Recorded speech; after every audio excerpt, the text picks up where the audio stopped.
Los principales errores que se llevan a cabo a la hora de aplicar aprendizaje cooperativo, aprendizaje servicio y gamificación. Lo prometido es deuda. En el vídeo de hace unos días os dije que si apoyabais lo suficiente el podcast iba a hacer un vídeo para que sonaseis más realista. Solemos hablar de la metodología activa solo en positivo, es decir, aplico aprendizaje cooperativo, te dibujo todas las bonanzas, digo que sale genial, se lo vendes al tribunal, el tribunal lo compra o no, pero de esta forma, ¿qué pasa? Que no suena realista. La metodología activa no siempre funciona bien, necesita de una progresión, depende mucho del grupo clase, hay en contextos que directamente no se puede aplicar, así que hoy vamos a ver realismo, hoy vamos a ver posibles objeciones del tribunal con el objetivo de que cuando estés frente a ellos innovando, suenes convincente. Eso es lo más importante en la exposición, crear autoridad y que el tribunal te perciba como alguien que es coherente con su propósito didáctico. Así que vamos a meternos con el aprendizaje cooperativo. Una de las primeras propuestas es que el alumno, la alumna no quiera trabajar con el grupo porque prefiere hacerlo solo, porque siempre ha tenido experiencias traumáticas y te puede decir que siempre hago yo todo. Faltaría esa cultura de colaboración. En ocasiones intentamos juntar un grupo que pensamos que va a funcionar muy bien y no se ha hecho ese trabajo de colaboración, esas dinámicas cooperativas simples previas, el conocer a tu grupo clase, y hay clases, y hay que decirlo así, que hay diversos alumnos que no los puedes poner juntos. Pues todo este conocimiento te va a ayudar a solucionar este problema, y si en algún momento dado hay una alumna o un alumno que no quiere pertenecer a un grupo en particular, pues entenderle, recoger información, escuchar de forma activa y tomar soluciones en este caso. Segunda propuesta, entraría el efecto polizón. Estoy diciendo propuesta, pero más bien son aspectos negativos o que no suelen salir bien dentro de la metodología. Desigual implicación dentro del grupo. Uno hace todo, otro finge y el resto flota. Hay un alumno o un par de alumnos, esto suele ser un par de alumnos que se lleva el 95% del trabajo y otros dos que hacen el 5%. Y directamente hay uno que no hace nada, que finge que está haciendo continuamente, el llamado efecto polizón, y aquí tienes que crear ciertos incentivos para que todo el mundo interactúe, autoevaluaciones, autoevaluación grupal, autoevaluación también o coevaluación intergrupal, que se recoja en el portfolio pues cómo se ha interactuado, que no se haga el problema mayor, es decir, si hay que hacer un producto en 4 o 5 sesiones, que no sea el docente que se entere en la última sesión de que ha habido 2 alumnos que no han participado. Para eso pues te tienes que pasar por los grupos, tienes que recoger información constantemente y tienes que cultivar esa propuesta autoevaluativa constante para poder iterar. Evaluación injusta o mal planteada. Si no se diseñan bien los criterios, el alumnado en ocasiones lo puede ver injusto, poco serio o simplemente un juego más. Esto ocurre mucho si ponemos que directamente si hacen el producto evaluable sacan todos la misma nota. El que finge, el que no hace la actividad, pues va a tener la misma nota que el que se ha dejado ahí toda la energía. Entonces tenemos que crear esos incentivos, que sí, que pueden tener un porcentaje de notas si el producto evaluable, si la exposición sale bien, pero también de manera individual vamos a evaluarles para crear esos incentivos y esas propuestas conjuntas.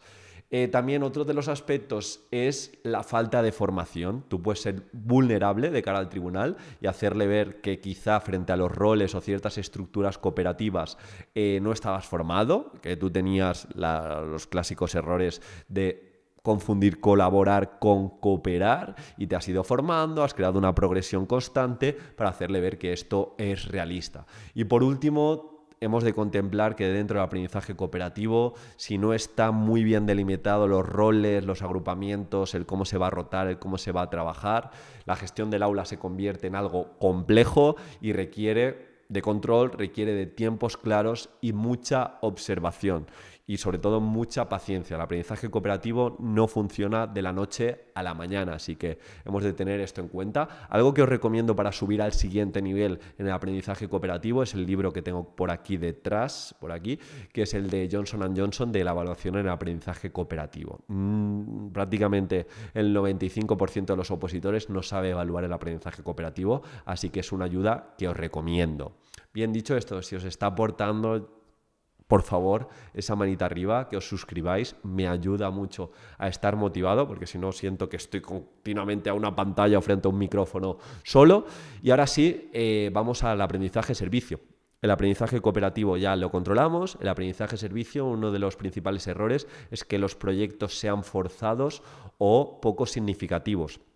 Tú creas un servicio a la comunidad que a ti te parece interesante, pero es que no es a ti, es al alumno. No es que vamos a hacer una campaña de concienciación para recoger alimentos. ¿Para quién? O sea, intenta involucrar a tu alumno. ¿Para quién? Que vean y se den cuenta de manera orgánica qué situación hay, es un contexto en el pueblo, si han visto a alguien sin hogar, si han visto un centro en el que se va a pedir, en el que se va a comer, etcétera, etcétera. Desde esa imagen, desde ese debate, crea el servicio, pero no intentes introducir servicios a la fuerza. Esto en todas las metodologías, pero especialmente en aprendizaje-servicio, la falta de conexión con el currículum. O sea, tenemos que conectar siempre los servicios, el propósito, todo lo que llevemos a cabo desde las metodologías activas con criterios de evaluación, con el currículum, con los ODS, con los objetivos de etapa, con los descriptores operativos, para hacerle ver al tribunal que más allá de innovar, estamos haciendo las cosas con propósito didáctico y con evidencia curricular y científica.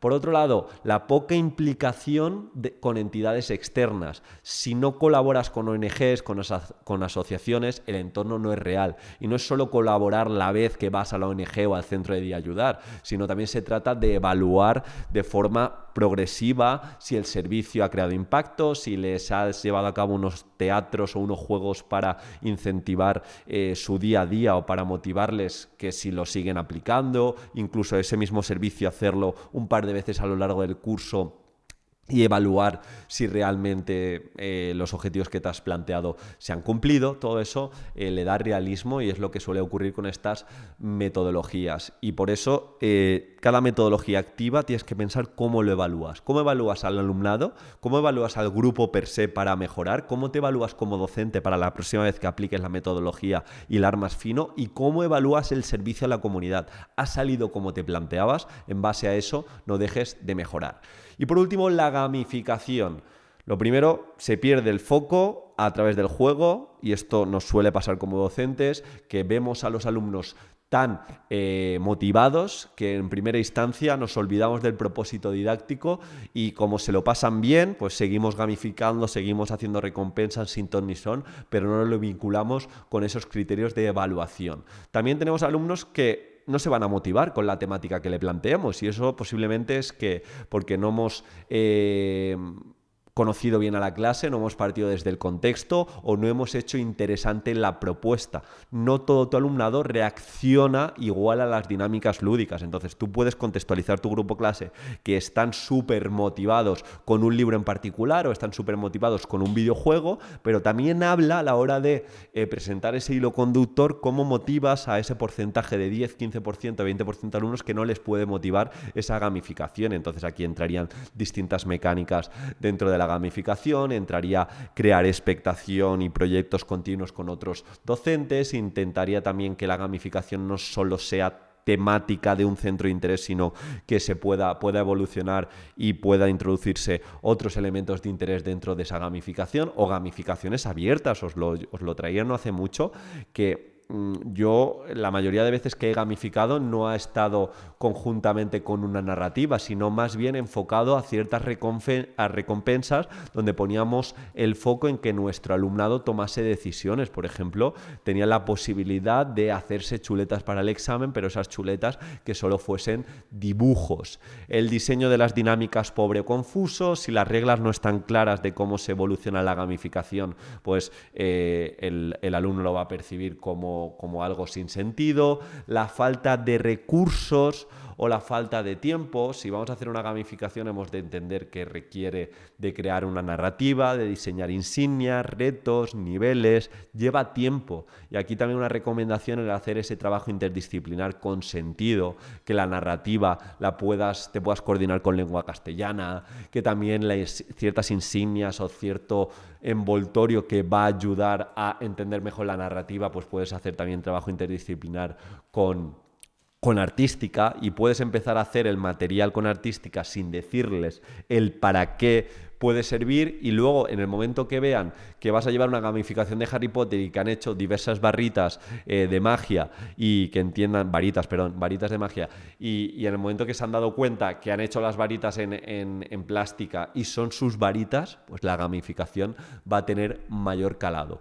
Y también mucho cuidado, porque el otro día de hecho me salió en TikTok una gamificación que se trataba de incentivar a los alumnos que más leían, y muchas veces ese incentivo dentro de una Spotify list donde se beneficia al alumno que más libros lee, eso es un arma de doble filo, porque el alumno deja de leer por gusto o deja de encontrar el amor por la lectura, se centra únicamente en la cantidad, y aquí también beneficia al que normalmente lee y perjudica a la persona que más le cuesta, incluso genera ansiedad. Tenemos que tener cuidado con los tiempos, tener cuidado con la diversidad que tenemos en el grupo clase, también ciertos concursos, ciertas tipo Kahoot, tipo Plickers. Si empezamos a poner cuentas atrás, hay alumnos que son más lentos, que van a ir más lentos en referido a ese contenido en particular, y eso le puede generar ansiedad y le puede generar frustración, especialmente, como digo, en ese alumnado vulnerable. Así que si quieres que analice alguna metodología activa extra, déjamela en los comentarios, estaré encantado. Estoy valorando positivamente la interacción que estáis teniendo con el canal estos últimos días, así que manita arriba, cualquier tipo de problema me lo dejas en los comentarios y lo tendré en cuenta para el próximo vídeo. Un abrazo.